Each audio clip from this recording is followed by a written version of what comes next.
Siaga potensi perang terbuka di Laut Natuna Utara, pemerintah Indonesia diminta terus perketat keamanan. Wakil Ketua Majelis Permusyawaratan Rakyat atau MPR RI Syarif Hasan mengingatkan agar pemerintah Indonesia terus bersiaga di wilayah perairan Laut Natuna Utara. Pasalnya hingga detik ini, polemik di Laut Natuna Utara masih diperseterukan oleh China, Amerika Serikat, dan juga beberapa negara lainnya. Jika perseteruan antara China, Amerika Serikat, dan beberapa negara lainnya perihal Laut Natuna Utara tak kunjung usai, menurut Syarif, bukan tidak mungkin hal tersebut akan memicu potensi terjadinya perang terbuka. Oleh karena sengketa itu, pemerintah Indonesia didesak untuk terus melakukan penjagaan di Laut Natuna Utara. Menurut Syarif Hasan, keamanan di Laut Natuna Utara sangatlah urgent meski wilayah tersebut adalah wilayah terluar Indonesia. Syarif Hasan pun menegaskan bahwa hal ini merupakan kewajiban bagi pemerintah Indonesia. Sudah menjadi kewajiban pemerintah untuk memastikan seluruh wilayah, termasuk wilayah terluar di perairan Natuna Utara, dalam kondisi aman, kata Syarif di Jakarta pada Kamis kemarin.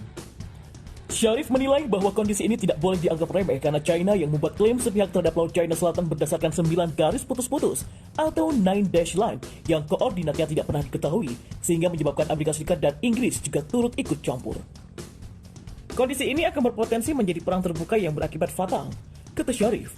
Dengan demikian, Syarif mendorong pemimpin di Asia Tenggara untuk bersama-sama dalam menyelesaikan permasalahan di Laut Natuna Utara dengan Indonesia mengambil peran sebagai pemimpin. Selain itu, Syarif turut mendukung agar ASEAN mengedepankan pendekatan diplomasi dengan semangat Million Friends and Zero Enemy. Indonesia pun harus hadir dalam komunitas ASEAN untuk menjadi motor penggerak proses diplomasi dalam penyelesaian masalah di Laut Natuna Utara. Soroti penangkapan kapal asing yang curi ikan di Laut Natuna Utara, Susi Pujastuti, tenggelamkan. Diketahui, TNI Angkatan Laut telah menangkap satu kapal ikan asing berbendera Taiwan yang melakukan penangkapan ikan secara ilegal di perairan yurisdiksi nasional Indonesia, Laut Natuna Utara.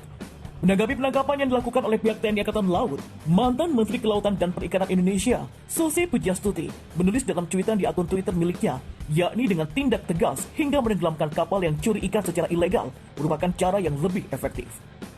Tembak dan tenggelamkan jauh lebih efektif untuk mencegah terulangnya hal yang sama, tulis Susi dalam akun Twitternya @susipujastuti. Susi memang selama menjabat menjadi Menteri KKP selalu menggunakan cara tersebut, yakni dengan memusnahkan dan menenggelamkan kapal asing yang menangkap ikan secara ilegal. Ia beralasan bahwa dengan hal itu, Susi percaya pemusnahan kapal adalah satu-satunya cara untuk bisa memberikan efek jerak kepada siapa saja yang menangkap ikan secara ilegal. Dan seperti yang dilaporkan pikiranrakyat.com sebelumnya, dalam patroli rutin yang dilakukan oleh KRI Usman Harun 359 pada Jumat 22 Januari 2021 lalu, mendapati kegiatan ilegal yang dilakukan kapal ikan asing berbendera Taiwan. Panglima Koarmada 1 Laksamana Muda TNI Abdul Rashid dalam keterangan tertulis yang diterima oleh Antara di Batam pada Jumat kemarin malam, mengatakan saat ini kapal ikan asing tersebut sedang ditarik ke pangkalan TNI AL Ranai guna dilakukan pemeriksaan lebih lanjut.